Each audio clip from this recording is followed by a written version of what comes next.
형광등 하나가 자꾸 깜빡거려서 조명 효과까지 좀 멀쩡해졌습니다. 이제 오늘은 12번째 시간이고 물음 29입니다. 물음 29가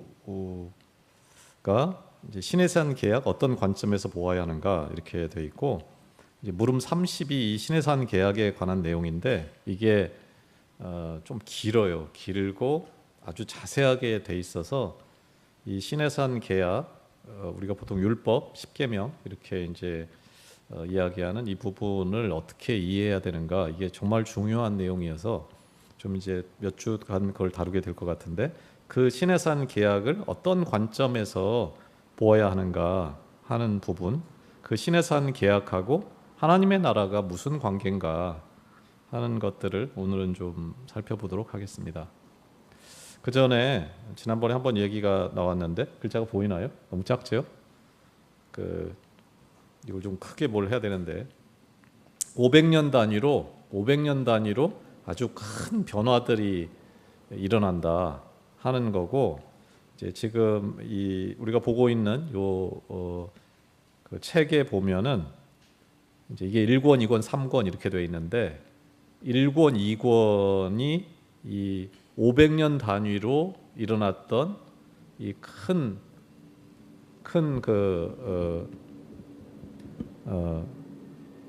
그 사건들, 전환기에 무슨 일이 일어났었는가 하는 것들을 이제 1, 2, 3, 4 네 번의 전환기는 지금 우리가 보고 있는 하비루의 길에서 다루고, 이제 5번째부터 8번째까지는 두 번째 책인 죄인의 길이라는 책에서 이제 다루고 있는데, 한번 보면은 첫 번째 전환기가 BC 기원전 2000년부터 1500년까지의 기간에 이제 일어났던 건데, 이제 아브라함을 선택하고 이제 출애굽이 일어나고 가나안에 들어가는 때까지가 이게 첫 번째 전환기입니다. 그리고 두 번째 전환기는 이제 이 가나안에 들어가서 하나님의 나라의 모형을 만드는 이야기인데, 주로 이제 사사기의 이야기들이 쭉 나오고 사무엘까지의 이야기가 나오고 해서 이제 왕정 사울과 다윗 왕이 세워지는 그때까지의 시간, 그때를 이제 두 번째 전환기 이렇게 봅니다. 그게 이제 BC 기원전 1000년까지입니다. 그리고 이제 세 번째 전환기는 이 왕정, 하나님이 기뻐하지 않은 내용들이었죠. 왕을 세우는 것. 그 사울과 다윗 왕으로부터 시작해서 이제 남북 왕국이 다 멸망하는 것. 그게 BC 586년 정도 되죠. 그래서 이제 그게 세 번째 전환기고, 네 번째 전환기는 이제 BC 500년 경부터 예수님이 올 때까지 이제 바벨론 포로로 잡혀갔다가 이제 귀환을 하고 이제 하는 그 과정들, 다시 실패하지요. 다 무너지고. 그 과정을 다루는 네 번째 전환기가 있고, 다섯 번째는 이제 초대교회입니다. 예수님이 오신 이후부터 초대교회 말기까지, 이때가 다섯 번째 전환기고, 여섯 번째 전환기는 AD 기원 500년에서 1000년 때인데 중세 초기고, 이제 로마가 서로마가 멸망을 하죠. 라틴 로마가 멸망을 한 때부터 십자군 전쟁이 일어날 때까지의 기간이 여섯 번째 전환기고, 그다음에 일곱 번째 전환기가 그때로부터 이제 1500년 경까지 종교 개혁이 일어날 때까지 기간이고, 여덟 번째가 이제 그 이후부터 오늘날까지 근대 혹은 현대라고 부르는 요 시간이 여덟 번째 전환기에 해당합니다. 그러니까 지금이 우리가 살고 있는 이 시대가 뭔가 새로운 변화가 역사적으로 쭉 보면 500년 단위로 아주 큰 변화들이 나타났는데, 오늘 우리가 살고 있는 이 시대가 어떤 그 큰 전환이 일어나는, 역사적으로 반복됐던 그 일이 일어나는 시점이다 하는 겁니다. 종교개혁 500년인데 교회는 그 이제 뒤에 그렇게 써 있죠. 교회 포록이다. 교회는 이제 전혀 역할을 하지 못하고 종교 개혁이 일어났는데 그 종교 개혁을 한 거를 개혁해야 될 상황이 지금 벌어지고 있어서 우리가 지금 보고 있는 이 여러 가지 내용들이 정말로 중요한 내용들이다.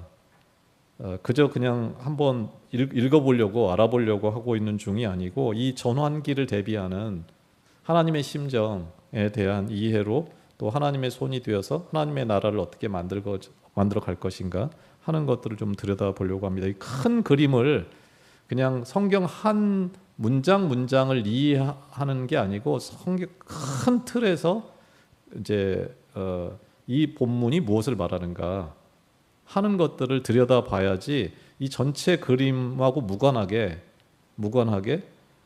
두 번째 전환기를 지나고 있는데 다섯 번째 전환기에 적용을 한다든지 이런 식으로 하면 전혀 이제 맞지 않게 되겠지요. 요거를 한번 염두에 늘 두면서 이제 말씀을 나눴으면 좋겠습니다. 오늘은 이제 시내산 계약을 어떤 관점으로 봐야 할 것인가 하는 건데 계속 이제 우리가 보고 있는 그림입니다. 5단계로 이루어지는데 지금 우리가 세 번째 단계에 대한 이야기를 하고 있습니다.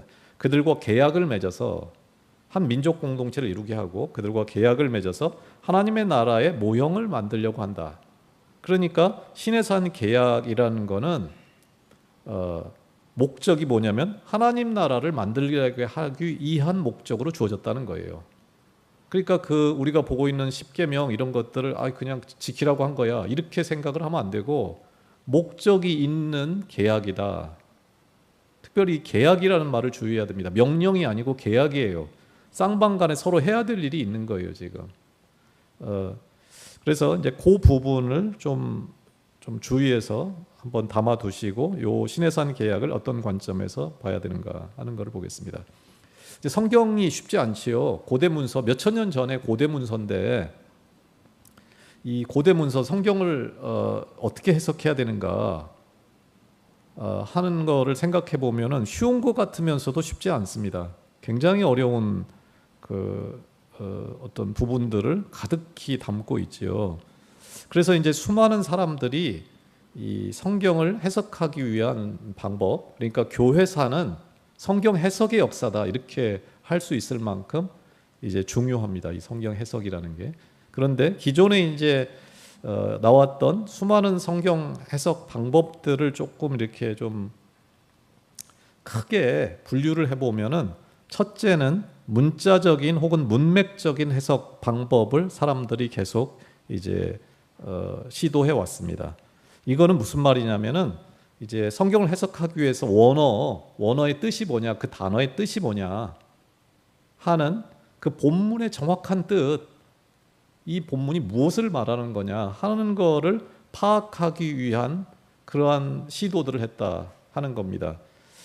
그걸 하기 위해서 뭐 히브리어, 헬라어를 공부하기도 하고 이제 사본, 실제는 원본은 없지요. 다 사본인데 그 사본이 내용이 똑같지가 않은 거예요. 그걸 이문이라고 하는데 서로 다른 문장을 갖고 있는, 그럼 도대체 원래 뭐였느냐 이게 원본이 없으니까. 혹은 위치가 뒤바뀌어 있습니다.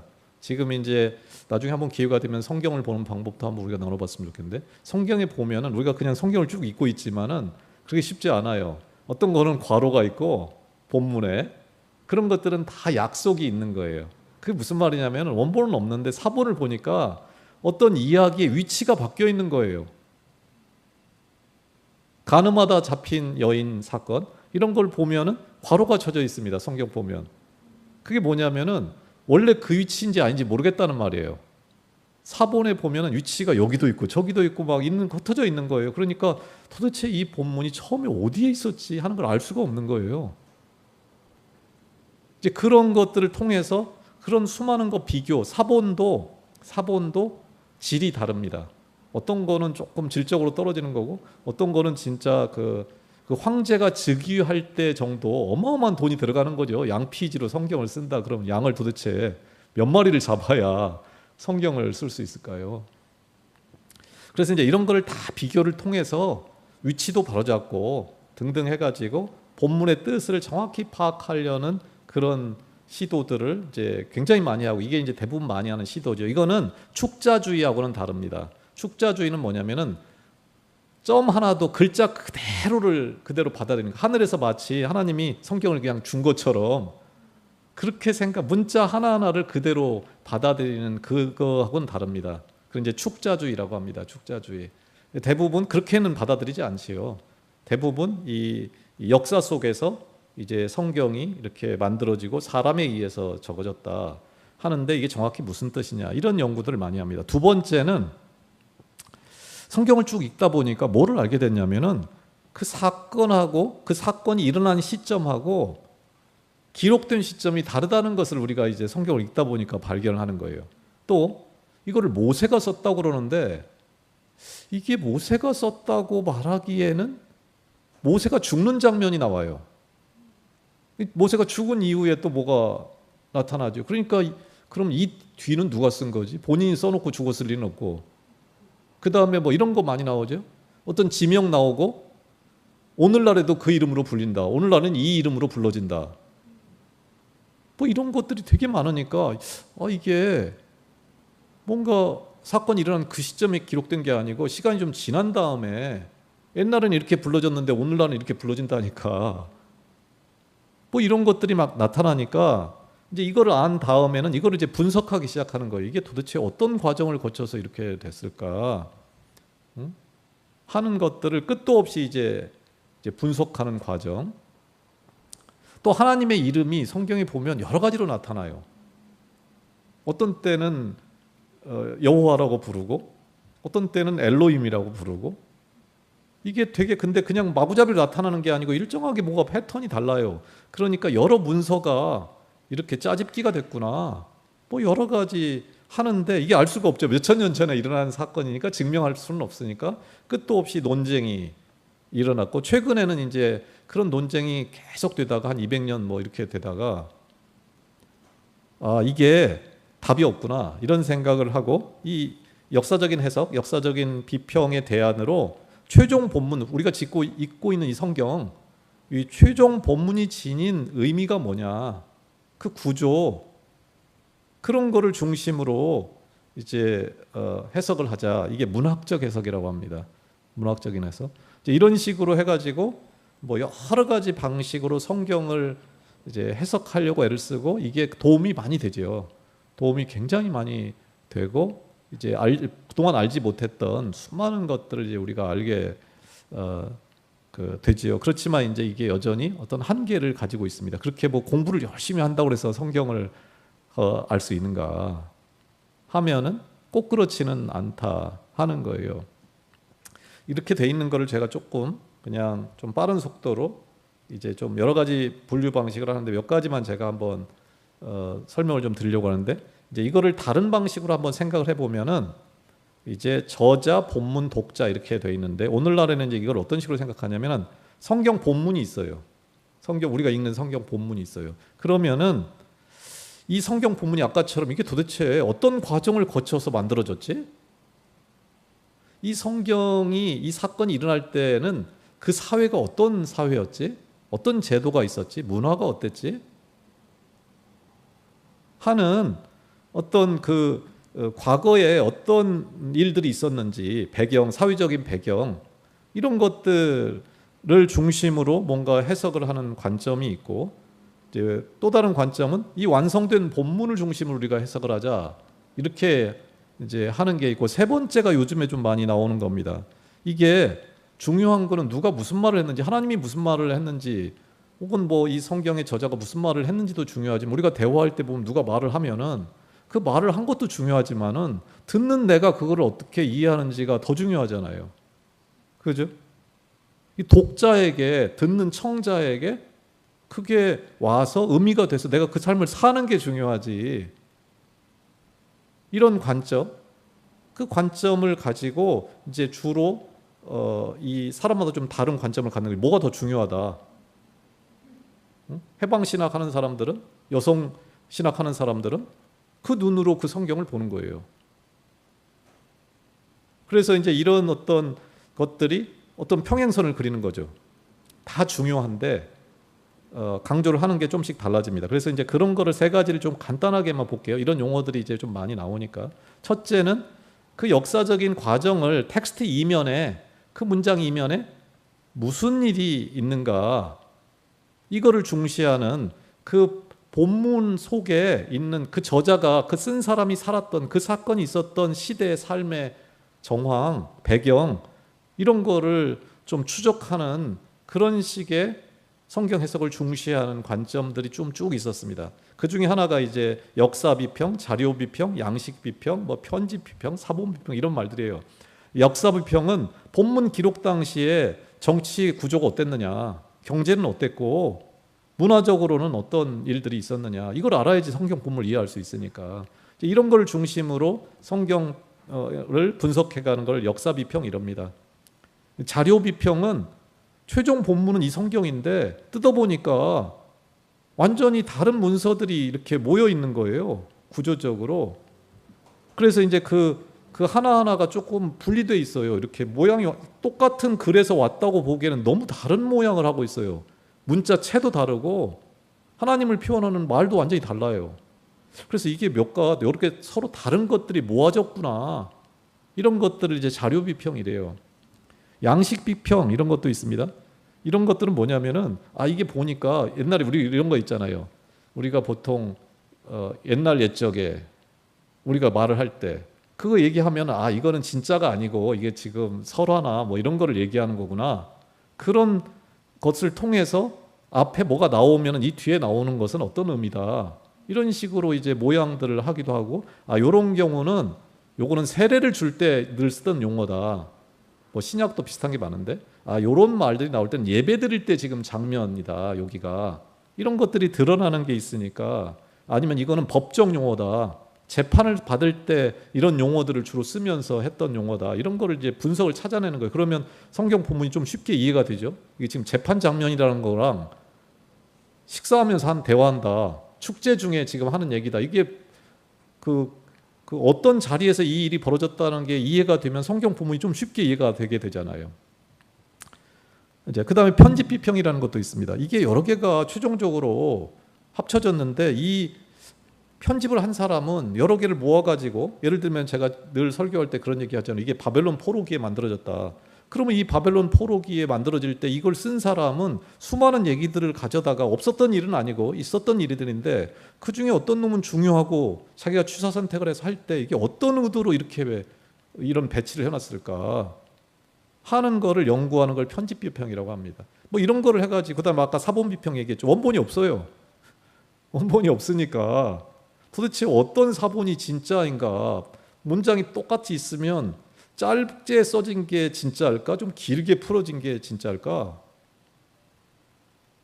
보통은 이제 짧은 거를 진짜로 보기도 합니다, 주로. 이거를 이제 풀어놓은 후대 뭐 좀 풀었다 이렇게 생각을 하는 거예요. 이제 이런 식으로 이제 그 본문의 이면에 무슨 일이 있었는지를 알면은 그 사회가 노예 사회였다, 뭐 이런 걸 알고 나면 쉽게 그거를 이제 보게 되니까 이제 그렇게 보는 측면이 있고, 두 번째는 이제 이 문학적인 구조라고 그러는데 이걸 수사 비평이라고 합니다. 그러니까 고대는, 오늘날에는 누가 부자냐 이런 게 중요하잖아요. 누가 부자냐. 근데 고대에는 뭐가 발달했냐면 수사학이 발달했거든요. 수사학이 뭐냐면은 지금 사람을 설득을 해야 되잖아요. 내가 누구한테 설득을 하려면은, 뭔가 내가 이야기를 전달하려면은 잘 표현을 해줘야 되잖아요. 고대 철학자나 이런 사람들이 그런 것들을 하는데, 성경을 읽으려면은 성경이 어떤 식으로 독자를 설득하고 있는지, 자기가 하고 싶은 말을 표현하는지를 알아야 되는데, 오늘날 우리는 어떻게 되냐면은 서론, 본론, 결론, 뭐 기승전결 이렇게 주로 글을 씁니다. 그런데 성경에는 그런 식의 글은 거의 없습니다. 성경은 주로 가운데 주로 많아요. 그러니까 지금 제가 여기다가 이렇게 써놨잖아요. 옆에 빨강색으로 A, B, X, B, A 이런 식으로 써놨잖아요, 글이. 그러니까 A, B, X 가운데가 결론이에요, 어떻게 보면. 그 다음에 다시 B, A 이런 식으로 이거를 이제 마치 X자 형태로 돼 있기도 하고, 이거를 교차한다, 교차 대꾸, 교차 대칭 뭐 이런 식으로 말하는데, 이게 성경에 제일 많은 구조예요. 그러니까 성경이 도대체 이게 무슨 말을 하려고 하는 거지 하는 걸 우리 같으면 맨 끝에 결론이라고 생각을 하는데, 그런 구조는 거의 없습니다. 성경에는 의외로 가운데 있어요. 왜냐하면 구전으로 글로 전달되던 게 아니고 구전을 했기 때문에 뭘 설명하고 제일 중요한 걸 한 다음에 다시 처음 거를 다시 되먹임하듯이 이렇게 만들어주는 거예요. 이런 것도 있고 봉투 구조라는 게 있습니다. 성경 그 이제 읽다 보면 한번 제가 한 걸 다시 한번 잘 들어보시죠.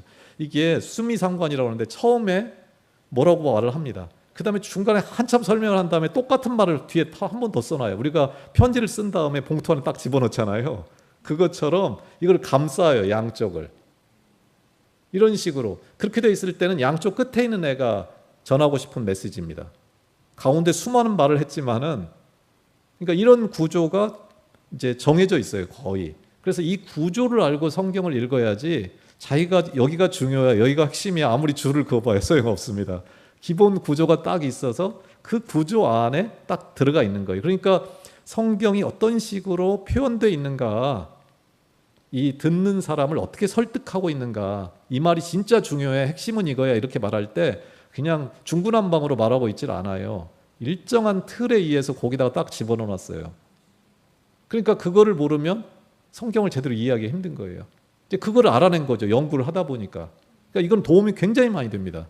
성경을 읽을 때 그 성경이 어떤 구조로 써져 있는가를 알면, 바울 이러면은 바울은 거의 일정하게 성경을 씁니다. 그러니까 바울 서신을 이해할 때는 좀 쉬운 편이에요. 왜냐하면 바울이 수사학의 대가였기 때문에. 설명하는데 아주 뛰어난 사람이, 굉장히 유명한 최고의 어떤 지식인이었잖아요, 바울이. 그러니까 바울 서신들은 굉장히 어떻게 보면 좀 명확해요. 무슨 말을 하려고 하는지가. 뭐 이야기로 성경이 돼 있다, 이런 걸 서사비평이라고 합니다. 뭐 등등 여러 가지. 그다음에 정경비평은 뭐냐면은 우리가 성경 한 본문을 해석할 때 성경 전체가 뭐를 하는, 무슨 말을 하는지 속에서 이 본문이 해석이 돼야 되지, 성경하고 아무 상관없이 이 본문만을 들여다보면 반대로 해석할 수가 있어요. 뭐 이런 것들, 이제 수많은 이런 식으로 해서 성경의 구조를 가지고 이 성경을 쓴 사람은 이미 죽었죠. 그 사람은 사라졌지만은 그 사람이 쓴 이 글은 하나의 완성된 그 문학 작품으로 그 본문이 스스로 말을 한다는 거예요. 무엇을 그 속에 실마리가 다 있다는 거예요. 무슨 말을 하는지 그 안에 실마리들이 다 들어있어서 그거를 찾아내면은 이 저자가 정확히 뭘 말하려고 했다, 이걸 알 수 있게 된다 하는 거예요. 이제 마지막으로 이게 이제 맨 앞에 제가 말씀드렸던 그 텍스트의 의미, 본문의 의미는 읽는 사람이 읽고 반응할 때 그때 비로소 완성된다. 어떻게 보면 굉장히 중요한 거죠. 요즘에는 이제 좀 이런 말들을 많이 합니다. 이걸 독자 반응 비평이라고 그래요. 쓴 사람도 중요하지만 읽는 사람도 중요하다는 거예요. 그리고 이제 이거는 이게 지금 그런 말이다 이렇게 생각할 수 있지만, 우주의 원리가, 요즘 양자역학 이런 거 나오거든요. 이게 우주가 만들어진 자연계도 똑같습니다. 그냥 얘들이 독립적으로 있는 것 같지만 보는 사람하고 관계가 있어요. 이 사물이 잘 안 받아들일 수 있는데, 이게 실제로는 이 독자, 이 말이 굉장히 의미가 있는 것 중에 하나예요. 그 쓴 사람이 무슨 의미로 썼다는 것도 중요하지만 받아들인 사람이 어떻게 받아들이냐가 굉장히 중요한 문제다 하는 거예요. 그 다음에 이제 사유과학적 비평, 이거는 이제 성경 신학자들로부터 온 건 아니고 오히려 이제 일반 학문을 하는 사람한테서 온 건데, 예를 들면은 이제 고대 지중해 사회는 명예와 수치의 사회였습니다. 그러니까 오늘날은 돈이 많은 게 중요한데 그 1세기 예수님이 살던 시대에는 뭐가 중요하냐면 명예가 중요해요. 부끄러움을 아는 사회였어요. 돈이 중요한 사회가 아니에요. 졸부라는 개념이 없는 사회예요. 그래서 왜 저렇게 자꾸 후원을 할까, 남을 도울까? 그 명예를 얻기 위한 겁니다. 내가 남을 도왔는데 그 사람이 내가 남한테 선의를 베풀었어요. 그러면 그 선의를 받은 사람은 다른 누군가한테 그 선의를 베풀어야 합니다. 그 사회라서 신약 성경을 이해하려면은 이 명예와 수치,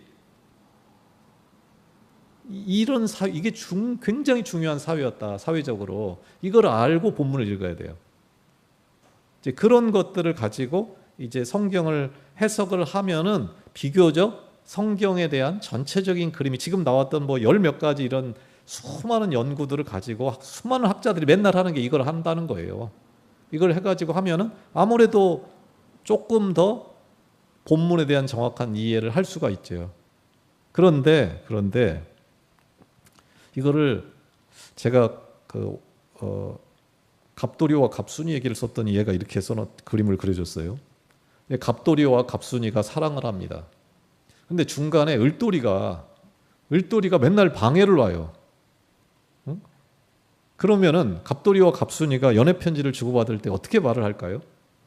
중간에 을돌이가 편지를 가르쳐 잠깐 뜯어봐도 뭔 얘기인지 모르게. 야, 그때 거기서 봐요. 여름에 지난번에 우리 만났던 그 장소에서 해질 때 만나요. 뭐 이렇게 써놓으면은 갑돌이와 갑순이는 알죠. 둘이 같이 만나서 그런 게 있으니까. 근데 을돌이가 보면은 이게 도대체 그때 거기가 뭐고, 그때 우리가 나눴던 대화, 뭐, 알 수가 없는 거죠. 그리고 을돌이가 가로챈다는 걸 아니까 어떻게 합니까? 둘이만 아는 어떤 암호 같은 걸 써가지고 얘기를 하기도 하고, 여러 가지 방식으로 그렇게 된 거죠. 그러면 가로채도 뭔 말인지 모르는데 제가 이제 이런 식으로 써놨던 얘가 이렇게 써놨어요. 연애 편지를 해부하는 가련한 형편 이렇게 해놓고는 실제는 둘이 뭔가 사랑의 서약을 하고 한 문서 이거를 써놨는데 우리는 요즘 어떻게 하고 있는 거냐면은 구문 분석을 하는 거예요. 응? 단어의 빈도, 야 사랑이라는 단어가 50번 나온다 이 연애 편지에. 창세기 하드까지지? 이게 7일 만에 세상을 만들었어. 문자적으로 둘이 사랑하는 연애 편지로 안 읽고 분석을 하는 거예요. 지금 이 당시에는 어떤 사회였어. 어떻게 보면 지금 전혀 안 맞지요. 지금 이 온 문서는 그걸 듣고 가슴이 뛰고 해야 되는 문서인데 그런 거는 전혀 모르고 문법책 뒤지고 단어장 뒤적이면서 이 단어가 이 당시에는 어떤 의미였구나. 이렇게 하고 있는 거라고 똑같다는 거예요. 물론 단어를 못 외우면 단어장을 찾아봐야 되겠죠. 편지를 받았는데 이 단어가 무슨 말인지를 내가 모르겠어요. 그러면 당연히 단어장 찾아봐야 되죠. 그런데 그게 목적은 아니라는 거예요.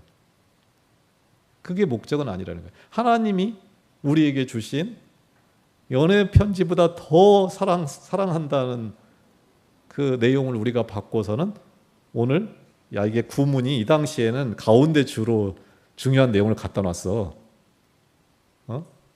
이 단어는 딱 한 번만 사용되네. 이런 식으로 우리가 지금 성경을 보고 있다 하는 거예요. 그러면은 다른 방법이 있냐? 학자들이 수도 없이 연구하는 이런 방법 말고 다른 방법이 있냐? 새로운 대안이 있냐 이거죠. 그런 대안이 있다 이겁니다. 그게 하나님의 관점이라는 거예요. 우리가 지금 했던 모든 것들은 다 사람의 입장, 사람의 관점에서 접근한 방식이라는 거예요. 사람의 입장이 아니고 성경을 통해서 말씀하시는 그 하나님의 관점, 하나님의 심정, 하나님의 입장으로 본문을 해석해야 그게 정확히 원래 본문이 갖는 의미를 내가 가질 수 있게 된다. 근데 문제는 인간이 그 하나님의 심정을 가질 수가 있는가? 그 하나님의 입장이 될 수가 있는가 하는 거예요. 그럴 수 있다 이거예요. 그러면은 하나님 입장에서 성경을 해석한 사람들이 있었는가 지금까지? 있다 이거예요. 어디 있냐? 그런 사람들이. 그게 구약의 예언자들, 예수님, 사도들의 성경 해석이 바로 그거였다 그거예요. 그러니까 이게 굉장히 중요한 말입니다. 지금 한 말이.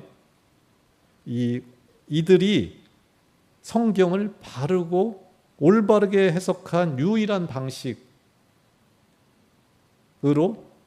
성경을 기록했다 이거예요. 이상한 말을 제가 지금 하는 겁니다. 성경이 있는데 하나님의 말씀이 주어졌는데 그 말씀을 사도들이 혹은 예언자들이 해석했다 이거예요. 올바로. 그러니까 성경이 지금 뭐라는 거죠? 해석된 말씀이 들어와 있다 이거예요. 해석된 말씀이 들어와 있다 이거예요.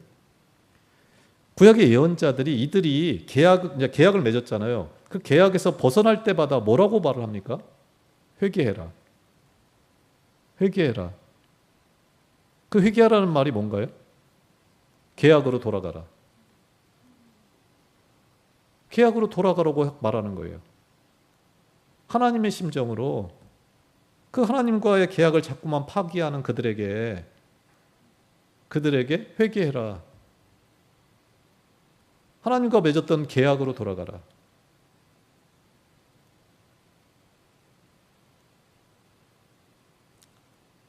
사도들도 마찬가지고 구약의 예언자들도 어마어마하게 지식적으로 많은 걸 배웠던 사람들이 아닙니다.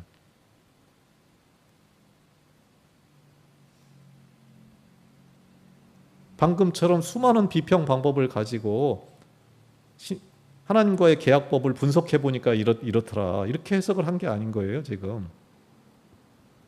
하나님의 심정으로 그 계약을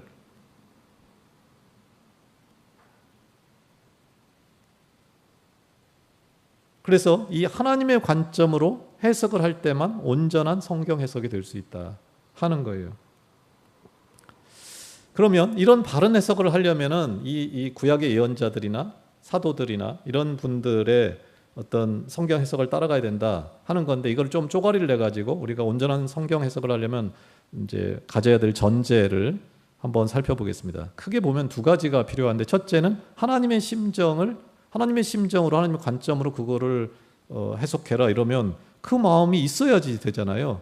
그거 어떻게 갖냐는 거예요. 그 하나님의 심정을 체험한 사람만이 그렇게 할 수 있다 하는 거예요. 하나님의 심정이 없이는 그 계약법에 담긴 신해산 율법에 담긴 그 하나님의 진짜 의도와 이유를 알 수가 없어요.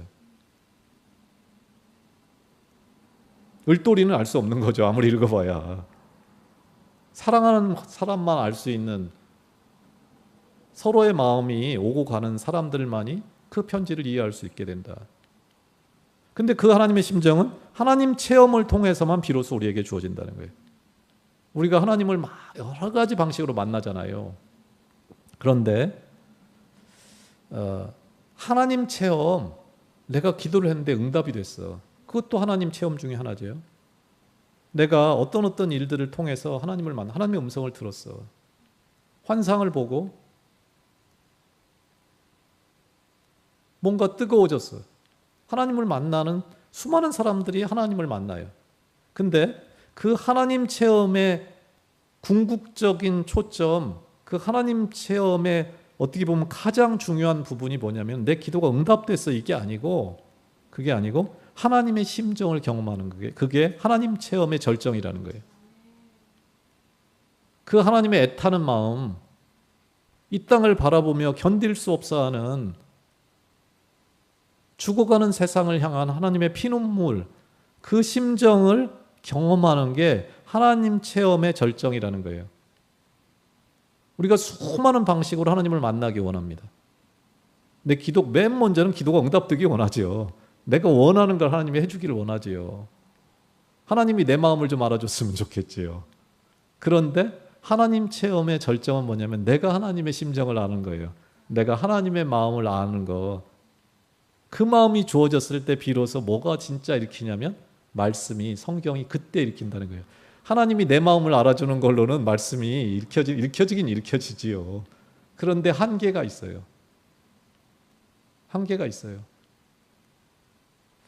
그게 이제 첫째는 중요합니다. 이게 하나님의 심정을 경험하는, 그거를 우리가 기도해야 돼요.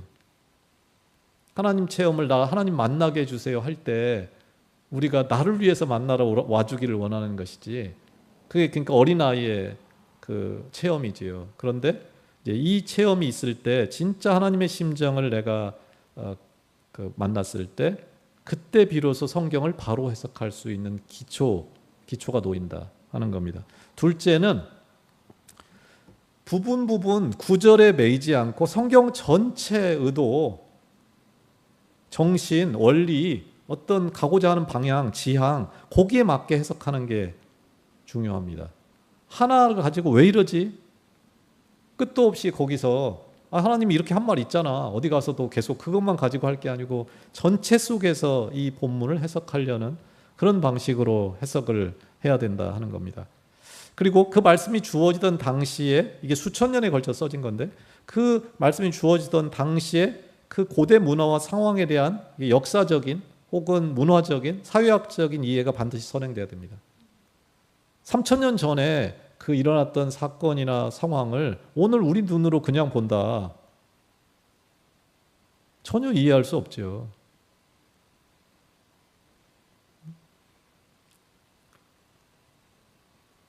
제가 그 예도 좀 많이 들었었죠. 1만 달란트 빚진 자 비유. 1만 달란트를 탕감받고 나오는 길에 100데나리온 받은 꼬간 사람의 멱살을 잡고 감옥에 넣어버리죠. 그러니까 그 왕이 어떻게 합니까? 1만 달란트 탕감한 거를 취소해버리죠. 이게 말이 안 되는 거죠. 이미 탕감해줘서 은혜를 베풀었는데 은혜를 취소해버리는 거예요. 우리가 생각할 때 은혜라는 건 무조건적인 은혜라고 생각을 하는 거예요. 우리 시대의 은혜라는 건, 선물이라는 건 무조건적이다 이렇게 생각을 하는 거예요. 근데 1세기에는 그런 개념이 없다는 거예요. 1세기에는 은혜에는 뭐가 붙어 있냐면 조건이 붙어 있다. 은혜가 자격 없는 자에게 주어져요. 자격이 없는 자에게, 그거를 선물을 받을 만한 자격 없는 자에게 선물을 주세요. 그런데 그 선물을 받을 때는, 은혜를 줄 때는 조건이 있어요. 너도 이와 같이 살라는 거예요. 그래서 그 1만 달란트 받은 자가 자기 삶 100데나리온도 베풀지 못하니까 그게 취소가 돼버리는 거예요. 1세기에는 은혜라는 거, 선물이라는 게 다 조건이 붙어 있는 거예요. 근데 오늘은 우리는 은혜, 그럼 무조건적인 은혜라고 우리가 늘 교회에서 말합니다. 성경을 완전히 잘못하는 겁니다. 왜? 성경 이 당시에 이 사회에서 이 단어가 어떤 의미였는지를 알지 못하면은 오해하고 제대로 할 수가 없는 거예요. 그러니까 이런 공부를 안 해도 된다 이렇게 생각을 하면 안 돼요. 이걸 알아야 돼요. 따라서 앞에 나왔던 수많은 그런 것들은 제가 뭐라고 했냐면 한계가 있다 이랬습니다. 이거 필요 없어 이렇게 말하지 않았고, 한계가 있다. 이게 도움이 많이 돼요. 도움이 많이 돼요. 그래서 이런 것들은 버려야 될 대상이 아니고 우리가 성경을 알고 하는데 배경으로 보완해야 되는, 도움이 되는 수단들이에요. 그래서 많이 배우고 하는 게 중요해요. 그런데 그게 목적이 되면 안 돼요. 그거 가지고 누구 가르치고 내가 잘난 체 아는 체 하고, 그게 목적이 아니니까. 거기 이해, 성경에 대한 이해, 지식에 머무르지 말고 그게, 성경은 왜 주어졌냐면, 아까 왜 계약이 주어졌죠? 처음 제가 말씀드릴 때 그 하나님의 나라를 만들려고, 하나님의 나라의 모형을 만들려고 주어진 게 계약이라는 거예요. 말씀이 주어진 이유가 하나님의 나라를 만들려고 주어진 거라는 거예요.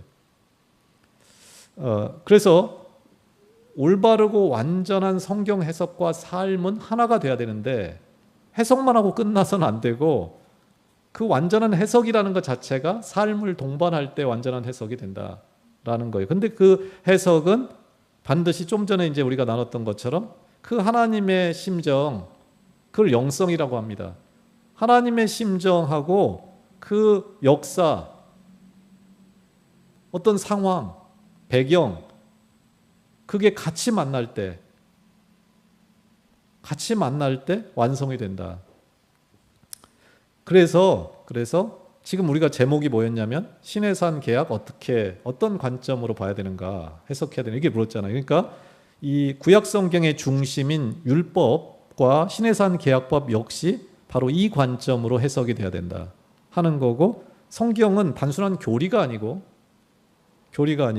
하나님 나라의 모형을 보여주는 그 생생한 삶을 요구합니다. 여기가 중요한 거예요. 삶을 요구합니다. 그 나라를 만들려고 이 법이 주어진 거예요.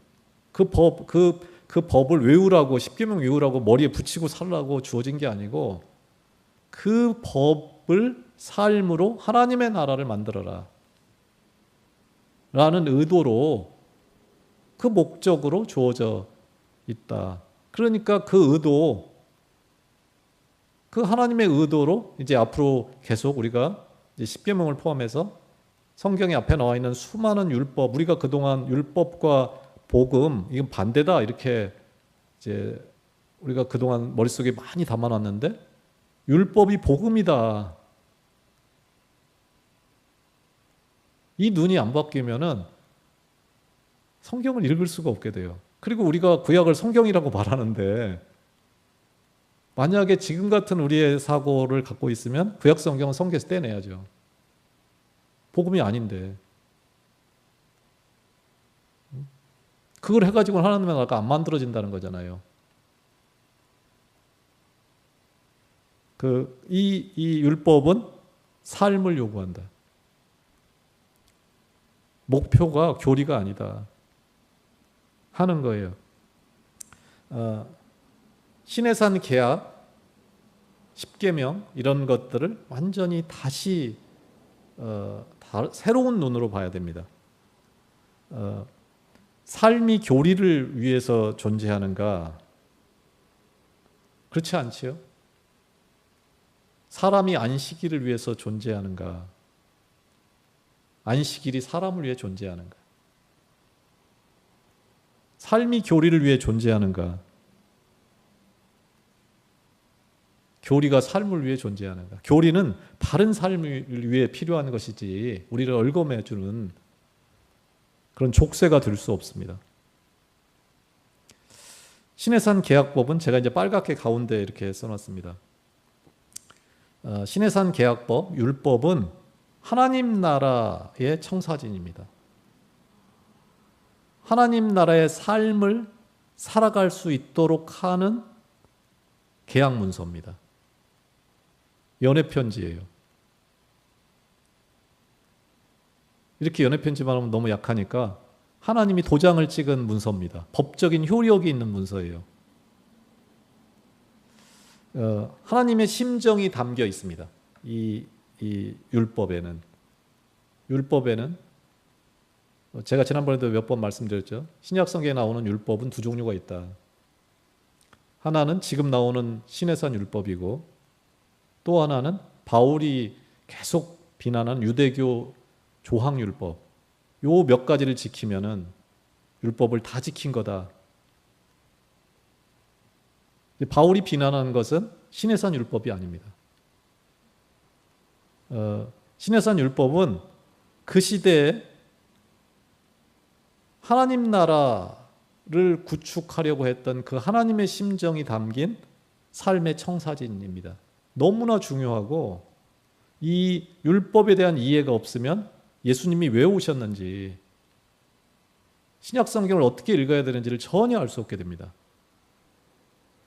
예수님은 율법의 완성이죠. 율법을 완성하러 오신 거예요.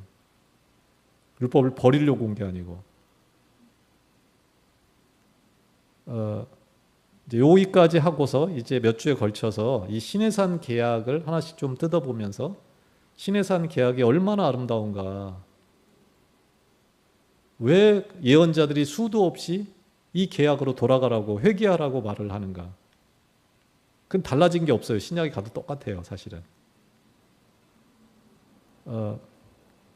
요거를 좀 한번 생각을 해봤으면 좋겠습니다. 여기까지 하고 이제 토론 및 적용 질문은 여러 가지가 있을 수 있을 것 같은데 이제 수천 년 전의 고대 문서로서의 성경 이해는 어려울 수밖에 없지요. 그런데 그런 올바른 성경 이해와 실천을 위해서 어떤 노력을 하고 있는가? 또 내가 한 성경 이해가 옳다는 거는 어떻게 입증할 수 있지요? 내가 이제 노력을 많이 해가지고 성경을 내가 이제 이렇게 되는구나 이렇게 이해를 했어요. 근데 그게 맞는지는 또 어떻게 알죠? 어떻게 그걸 알 수 있을까요? 두 번째는 성경은 이해, 지식, 교리의 책이 아니고 삶의 책이다.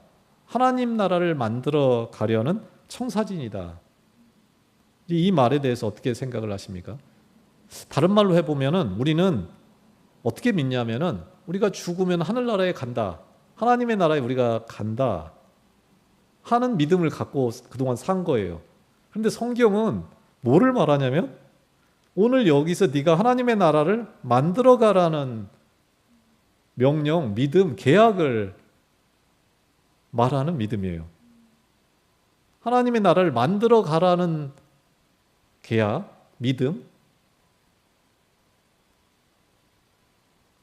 하고 누가 만들어 놓은, 그러니까 이렇게 생각하면은 누가 만들어 놓은 장미밭에 들어가서 한없이 평안하게 사는 거를 우리는 꿈꾸고 내가 장미밭을 만들어야 된다는 생각은 안 하는 거죠. 그럼 그 장미밭은 누가 만들죠? 하나님이. 하나님 늘 일을 하셔야죠. 장미밭을 꾸며 놓으려고. 근데 우리가 상속자가 되려면 그 유업을 이은 자가 된다는 건 뭐지? 그 장미밭을 내가 만드는 자로, 그 하나님의 나라를 만드는 일에 나를 특권으로 부르셨다. 그 하나님의 나라를 어떻게 만들어 갈 것인지에 대한 이야기를 성경은 하는 거고, 나와 함께 나의 멍에를 매자. 신약에도 이제 말씀하시죠. 수고하고 무거운 짐진 자들아, 다 내게로 오라. 하나님이 멍에를 나랑 같이 매자 이래요. 하나님의 나라를 나랑 같이 만들자. 이런 방식으로 만들 수 있다. 이거를 얘기해요. 근데 우리는 그 얘기는 안 듣고 죽으면 가는 하나님의 나라. 이게 어떻게 다를까요? 성경이 말하는 믿음이 둘 중에 어떤 걸까요, 진짜로? 한번 줄을 쳐보서 몇 개, 한번 창세기 1장 1장부터 계시록까지 한번 쭉 읽어보면서 죽으면 가는 나라, 하나님 나라, 그걸 말하고 있는지, 아니면은 하나님의 나라를 만들자는 초대를 지금 하고 있는지, 성경을 어떻게 해석을 해야 될까요? 이 부분을 가지고 조금은 이게 지금 얘기도 조금 어렵고, 어떻게 보면은 이제 완전히 180도 다른 두 개의 어떤 성경을 보는 방식에 대한 이야기라서 한번은 좀 나누기도 하고 집에 가서도 한번 잘 생각을 해보면 좋을 것 같습니다. 기도하고 주기도문으로 마치고 밑에 가서 차 한잔 하시면서 대화를 하시죠.